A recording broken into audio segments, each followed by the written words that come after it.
Kita akan masuk insya Allah ke bahasan hadits pada siang ini. Semoga Allah berkahi. Hadits nomor 258. Bagi teman-teman yang pegang buku, itu di bab 32 dan di halaman 247 dari kitab Riyadhus Shalihin. Haditsnya saya bacakan dari Abu Abbas Sahal bin Sahal As-Sa'idi radhiyallahu anhu. Beliau berkata, "Marra rajulun 'ala an-nabiy sallallahu alaihi wasallam faqala li rajulin 'indahu jalis, ma ra'yuka fi hadha?" Faqala rajulun min ashrafin nas, "Hadha wallahi hariyun in khataba an yunqaha wa in syafa'a an yushaffa'a." Fasakata Rasulullah sallallahu alaihi wasallam. Thumma marra rajulun akhar. Faqala lahu Rasulullah sallallahu alaihi wasallam, "Ma ra'yuka fi hadha?" Faqala, "Ya Rasulullah, hadha rajulun min fuqara'il muslimin. Hadha hariyun in khataba alla yunkah wa in syafa'a alla yushaffa' wa in qala alla yusma'a liqawlihi." Faqala Rasulullah sallallahu alaihi wasallam, "Hadha khairun min mil'il ardi mithla hadha." Artinya, ada seseorang laki-laki berjalan melewati Nabi sallallahu alaihi wasallam. Maka beliau bertanya kepada seseorang laki-laki yang duduk di samping beliau. Jadi ada orang lewat, Nabi SAW lagi duduk bersama dengan satu orang. Lalu Nabi SAW tanya orang yang di sebelahnya itu, "Apa pendapatmu tentang orang ini?" Dia menjawab, orang itu di sebelah Nabi SAW, dia orang yang lewat ini adalah seorang laki-laki dari kalangan orang terpandang. Demi Allah, apabila orang ini meminang, sangat pantas untuk diterima atau dinikahkan. Dan apabila dia meminta kebantuan untuk orang lain, sangat pantas untuk diterima. Rasulullah SAW diam pada saat itu. Kemudian lewatlah seorang laki-laki yang lain di hadapan Nabi SAW dengan orang yang tadi memberikan tanggapan itu. Lalu Nabi SAW tanya kepadanya, "Apa pendapatmu tentang orang ini?" Yang kedua sekarang yang lewat di hadapan kita. Maka yang di sebelah Nabi SAW menjawab, "Wahai Rasulullah, ini adalah seorang laki-laki dari kalangan muslimin yang fakir. Apabila orang ini meminang, sangat pantas untuk tidak dinikahkan. Apabila dia meminta bantuan untuk orang lain, sangat pantas untuk tidak diterima. Dan apabila dia berbicara, sangat pantas perkataannya untuk tidak didengar." Maka Rasulullah SAW bersabda, "Orang ini lebih baik daripada seluruh penduduk bumi yang seperti orang tadi." Hadis ini riwayat Bukhari dan Muslim. Hadis ini teman-teman sekalian, ya, perlu digarisbawahi beberapa poin. Ya. Seperti biasa kita ambil pelajaran darinya. Yang pertama adalah retorika Nabi SAW dalam menjelaskan informasi penting kepada umatnya, atau dimulai dengan kepada para sahabat yang hanya sampai kepada kita, sebagaimana Nabi SAW menjelaskan ini kepada seorang sahabatnya yang duduk di sebelah beliau. Dengan memulai pertanyaan, melemparkan pertanyaan, mendengarkan pendapat. Ya. Di situ diambil dari, atau apa yang saya sampaikan tadi ini diambil dari potongan hadis. Marra rajulun 'ala Nabi sallallahu alaihi wasallam faqala rajulin 'indahu jalis. Telah lewat seseorang di hadapan Nabi sallallahu alaihi wasallam, kemudian beliau pun bersabda kepada orang yang duduk di sebelah beliau, "Ma ra'yuka fi hadha?" Bagaimana pendapatmu dengan orang yang sedang lewat ini? Maka ini yang dimaksud dengan retorika tadi yang saya bilang, gitu kan. Potongan yang kedua dari hadis, jadi Anda bisa menggunakan retorika ini ya. Jadi Anda bertanya misalnya, bagaimana pendapatmu tentang restoran itu? Bagaimana pendapatmu tentang pakaian itu? Kita ingin mengetahui dulu pendapat orang. Baru kemudian kalau ada pemahaman yang salah, kita luruskan. Seperti itulah. Ini juga salah satu retorika. Ini bisa digunakan kepada anak-anak. Dalam pendidikan anak juga sangat bagus ya. Jadi kita lemparkan pertanyaan itu kepada anak, apa sudah tahu tentang ini? Ya. Apakah sudah pernah dengar tentang ini atau tentang itu? Maka ini akan menarik perhatian mereka sehingga mereka coba menyampaikan apa yang mereka sampaikan. Karena banyak pendidik teman-teman sekalian, dia hanya tahu menuangkan saja informasi tanpa dia tahu dan tanpa dia mencari tahu apakah audiens ataupun murid atau siswa atau mahasiswa atau apapun istilah yang digunakan untuk orang yang sedang belajar ya, di hadapan Anda, ya, jamaah misalnya. Tanpa dia tahu apakah mereka ini memahami atau tidak. Gitu. Atau mungkin mereka punya unek-unek tapi mereka tidak bisa sampaikan. Maka retorika yang Nabi SAW sampaikan luar biasa. Beliau mengatakan, "Ma ra'yuk?" Bagaimana pendapatmu? Pertanyaan ini teman-teman sekalian membuat Nabi SAW jadi faham sebenarnya di benak orang di sebelah beliau ini seperti apa sih cara menilai orang, gitu kan? Seperti apa sih yang ada informasi sampai ke dia, benar atau salah? Nah kemudian Nabi SAW meluruskan pada saat ada pemahaman yang keliru, sebagaimana kita akan lihat dalam hadis ini. Potongan kedua teman-teman sekalian, terlihatlah penilaian sahabat yang ada di sebelah Nabi SAW. Dan ini yang dijadikan target oleh Nabi SAW. Nabi mau tahu ada apa di benaknya. Faqala rajulun min ashrafin nas. Hadha wallahi hariyun in khataba an yunkaha wa in syafa' an yushaffa'. Dia mengatakan ini termasuk orang yang terhormat. Di sini bisa bermakna karena sahabat yang sedang duduk di sebelah Nabi SAW mengenal orang itu memang orang terhormat. Maksudnya di mata dia. Mungkin karena kaya, mungkin karena punya jabatan, ya, mungkin karena punya kelebihan fisik dan seterusnya. Intinya orang ini ashraf. Ashraf itu bisa digunakan untuk orang yang mulia lah, harum namanya. Karena jabatannya, karena kekayaannya, karena pendidikannya dan seterusnya. Kalau di zaman kita sekarang ada istilah pendidikan ya. Zaman dulu mungkin lebih kepada harta dan jalur nasab, ya, kelebihan fisik dan seterusnya. Dan dia orang ini langsung bersumpah mengatakan, ini demi Allah ya Rasulullah. Kalau dia meminang, sangat wajar dan pantas untuk diterima pinangannya. Makna lainnya, tidak ditolak nih kalau melamar. Dan kalau dia meminta bantuan diberikan kepada seseorang, maksudnya dia merekomendasikan, tolong bantu si fulan misalnya, maka tidak akan ditolak permintaannya. Karena orang tahu dia seperti jadi penjaminnya. Ya. Dia suruh pinjamkan uang ke orang, suruh bantu. Pasti orang ini karena punya kedudukan akan membantu. Seperti itulah. Dan ini subhanallah menjadi umumnya penilaian orang sampai hari kita ini. Ya. Sampai hari kita ini penilaian selalu begitu. Kalau orang itu penampilannya rapi, kaya, jalur nasabnya terkenal. Jalur nasab itu kayak jalur keturunan ya. Jadi ayahnya, kakeknya semua ini terkenal orang-orang yang terhormat. Ya. Punya peran besar di masyarakat. Dia kalau di zaman kita sekarang mungkin punya titel akademik yang tinggi segala macam. Punya kelebihan paras wajah, warna kulit, rambut. Maka ini adalah dianggap ini berarti orang yang paling bagus, ya, yang paling bagus. Walaupun dia mungkin kurang dari sisi amal solehnya, ya, karena ini ditiberatkan di sini sebenarnya adalah orang ini menilai bukan dari keimanannya, tapi dia menilai dari sisi penampilan saja. Kalau ada orang tentunya Allah Subhanahu Wa Taala memberikan kepada dia, semoga kita termasuk insya Allah itu. Allah berikan dia kelebihan fisik, ya. Kelebihan ilmu, kelebihan harta, jalur nasabnya mulia, itu luar biasa. Masya Allah, Allah berikan itu luar biasa. Berkumpul padanya semua kebaikan itu. Itu hal yang baik. Tapi kita bicara bukan itu. Ya, apalagi dia juga diikuti dengan pemahaman agamanya yang bagus ya. Maka ini luar biasa. Karunia dari Allah Subhanahu Wa Taala. Ya. Tapi kalau yang kita sedang bahas ini bukan itu.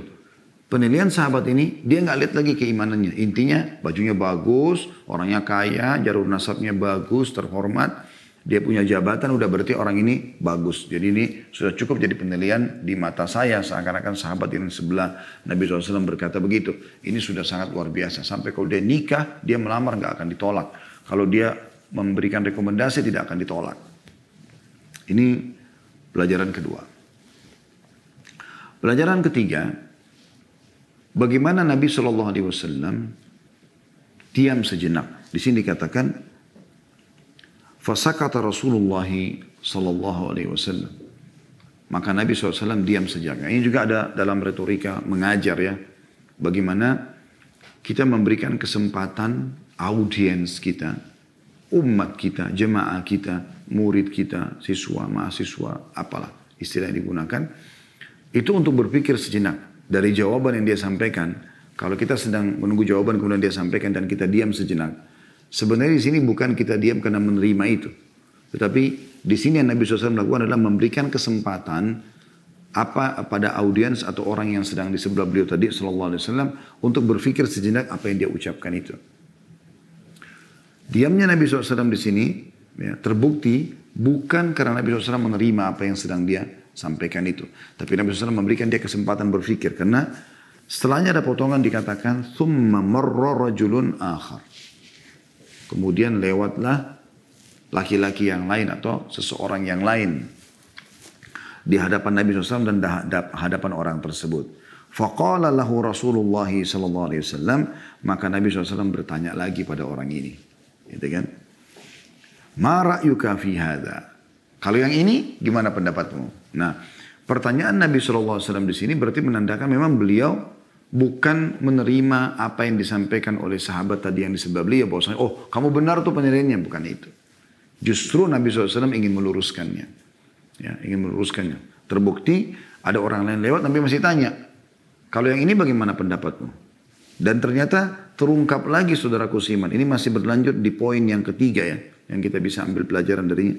Orang ini mengungkapkan dan terbukalah lebih jauh tentang atau melengkapkan ya bagaimana cara dia menilai orang lain. Dia mengatakan, "Hadza rajulun min fuqara'il muslimin." Kalau yang ini ya Rasulullah, orang miskinnya umat Islam, gitu kan. "Hadza hariyun in khataba alla yunqah." Orang seperti ini kalau melamar enggak akan diterima. Karena pakaiannya biasa, ya, miskin. Wa in syafa'a alla yusyaffa. Kalau dia juga meminta bantuan atau bantuan untuk diberikan kepada orang lain, dia merekomendasikan orang lain, tidak akan diterima. Wa in qala la alla yusma' li qawlihi wa in qala alla yusma' li qawlihi. Dan kalau dia menyampaikan sesuatu tidak ada yang dengar. Ya. Jadi terungkaplah sekarang bagaimana penilaian orang yang di sebelah Nabi SAW. Jadi penilaian dia hanya yang penting penampilannya bagus, kaya, punya jabatan, berarti orang ini ya, top lah kalau kita, gitu kan. Dia kalau melamar diterima, dia kalau merekomendasikan diterima. Orang yang lain, tanpa melihat lagi amal solehnya tadi ya, orang yang lain miskin, lewat di hadapan Nabi SAW dan orang tersebut, pakaiannya sederhana, biasa, orang miskin bajunya pasti biasa, ya. Bahkan mungkin kadang-kadang kalau saking miskin mungkin orang tidak menggunakan alas kaki, gitu kan. Penampilannya kelihatan lah orang miskin, orang kaya itu. Berbeda pasti gitu kan. Maka dia langsung menyampaikan, orang ini ya Rasulullah, kalau seandainya dia ya, melamar tidak diterima. Karena orang begitu lihat, begitu masuk di rumah orang mau melamar, oh bajunya biasa. Pakai sendal jepit misalnya. Siapa yang mau terima lamarannya? Biasanya pandangan orang selama ini adalah selalu penampilan seperti ini. Kalau yang datang melamar anaknya, pakai mobil Mercy, sepatunya bagus, bajunya bagus, diterima lamaran. Langsung sudah ada penilaian positif. Nah, seperti itu. Kalau dia melamar, tidak diterima nih karena miskinnya. Kalau dia minta bantuan untuk orang lain juga, rekomendasikan tidak akan diterima. Dan yang lebih unik lagi, orang ini menambahkan satu poin. Kalau tadi penilaian orang yang kaya itu cuma 2, gitu kan. Pasti diterima lamarannya, pasti diterima rekomendasi. Kalau ini nggak ditambah lagi. Kalau dia ngomong, yang miskin ini nggak akan didengar. Nah ini terungkaplah penilaian tadi. Kita masuk teman-teman di potongan yang keempat.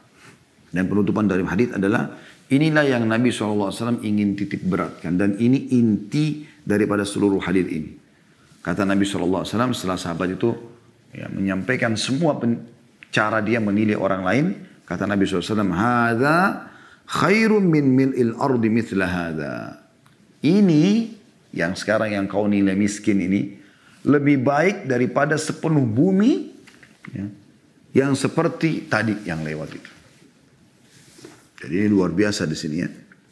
Jadi seluruh penduduk bumi. Jadi kalau ada satu orang saja ya, yang miskin seperti ini tadi yang kamu nilai tidak baik itu, satu aja ini lebih baik, lebih mulia dibandingkan seluruh penduduk bumi seperti yang pertama tadi. Kaya raya dan penampilan saja. Pertanyaan sederhana.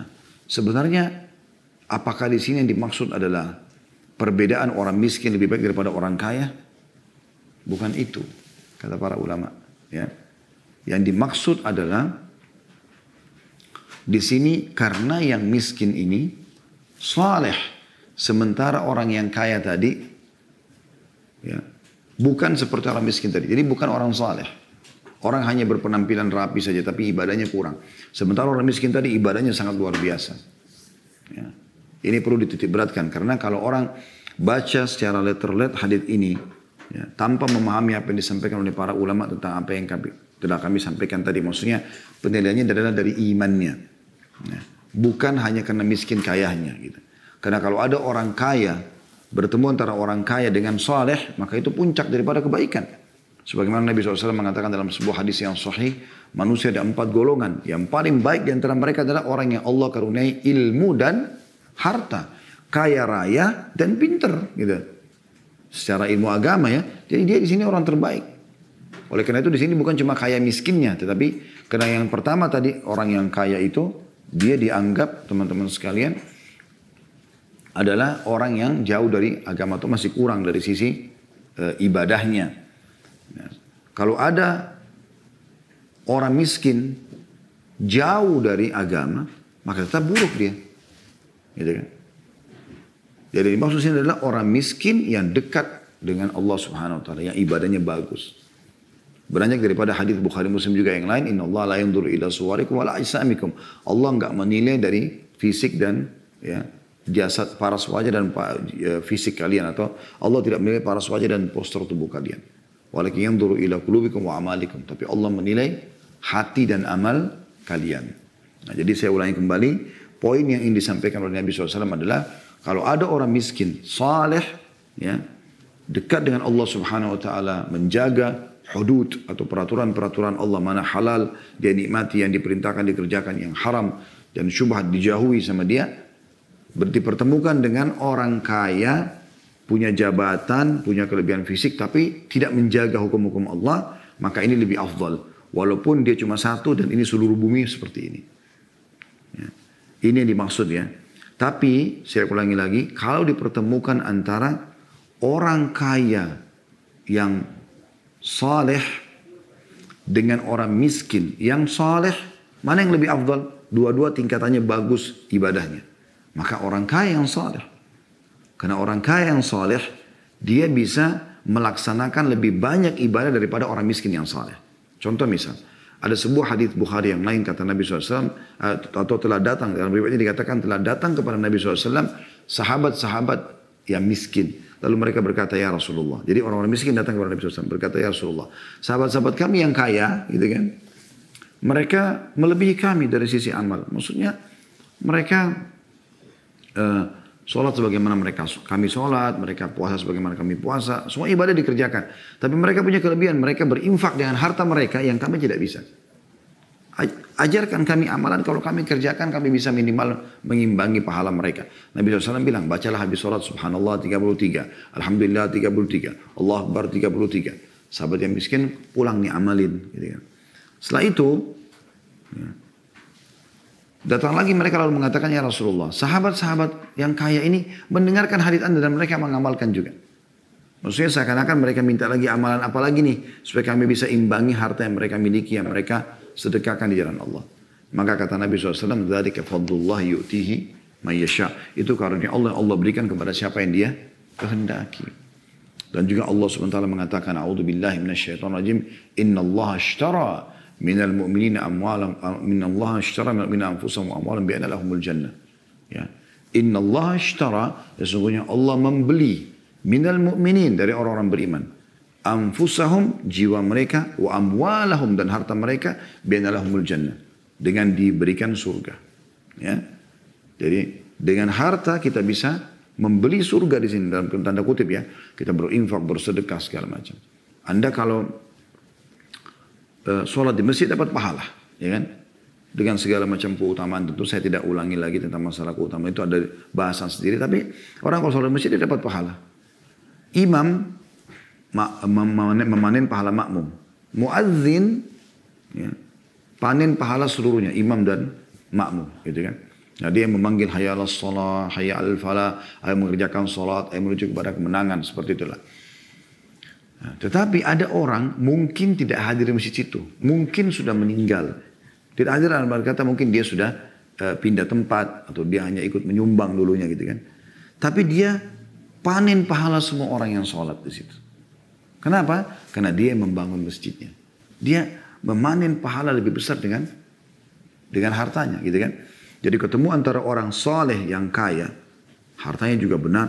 Ya, sebagaimana sabda Nabi SAW, ni'ma malus salih fi yadi abdis salih. Ya, sungguh sebaik-baik harta yang baik, yang saleh, di tangan hamba yang saleh. Gitu. Kalau dipertemukan antara orang kaya saleh dengan orang miskin saleh, lebih baik orang kaya saleh. Kalau kita bicara tingkat ibadahnya sama ya. Baik, kalau ketemu antara orang kaya yang soleh. Dengan orang miskin yang jauh dari agama, ini juga tetap lebih afdal orang kaya yang soleh. Gitu kan? Jadi di sini bukan masalah kaya miskinnya, tapi permasalahan adalah kedekatannya kepada Allah Subhanahu wa taala. Oleh karena itu teman-teman, kita harus sekarang bisa mengubah persepsi kita. Tolak ukurnya adalah amal soleh dan keimanan seseorang, bukan cuma sekadar dari penampilannya. Ya. Kalau ada yang melamar kerja, kalau ada yang melamar anak Anda, ya, ada yang melamar di sekolah gitu kan, kita lihat kualitasnya. Kualitas, jadi bukan hanya penampilan. Mungkin memang dia dalam kondisi susah. Ya. Saya pernah dapat informasi, ada seorang anak ya selalu telat sekolah. Gurunya sering marahi dia. Sering marahi dia. Tapi dia diam saja. Bahkan sering dipukul segala macam. Satu waktu gurunya penasaran mau tahu kenapa ini anak hampir tiap hari terlambat. Gitu kan. Ternyata dia punya seorang orang tua yang sakit. Dan dia sendiri yang urus sementara dia masih kecil. Maka sebelum dia sekolah, dia urus dulu orang tuanya. Dan itu yang membuat dia terlambat, akhirnya dia datang ke sekolah setelah itu. Tapi dia tidak menceritakan kepada gurunya tentang masalah itu. Maka karena gurunya tahu, akhirnya dia menyesal. Ya. Dan pada saat murid ini masuk ke dalam sekolah, maka gurunya memberikan tangannya agar muridnya memukulnya. Gitu kan, sebagai hukuman. Dan memeluk murid itu di depan murid-murid yang lain, serta menyampaikan tentang kisahnya. Jadi, dia bukan telat sekolah karena malas. Tapi ada sesuatu yang lebih mulia yang dia kerjakan misal. Ada juga kisah yang lain juga mirip-mirip seperti itu. Baju sekolahnya cuma satu. Jadi orang tuanya membagi si anak sekolah, si kakak sekolah pagi, si adik sekolah siang. Gak bisa disamakan jamnya. Carilah sekolah yang berbeda jamnya. Akhirnya si kakak ini kalau pulang sekolah, ibunya buru-buru membersihkan baju itu, dikucek, dibersihkan, kemudian dipakaikan kepada adiknya. Gara-gara ini adiknya sering telat. Ini kalau pihak sekolah nggak bijak melihat masalah seperti ini, mungkin mereka main langsung keluarkan karena dianggap anak ini selalu bolos dan segala macam. Kita tidak bicara kalau anak itu sudah langsung depan mata kita melakukan kriminal, tetapi ini adalah ada faktor-faktor lain yang mungkin harusnya menjadi penilaian kita. Allahu a'lam. Ini hadis nomor 258. Kita sudah keluarkan kurang lebih insya Allah 4 poin mutiara yang insya Allah berharga buat kita semuanya dan kita bisa jadikan sebagai pelajaran dalam hidup kita.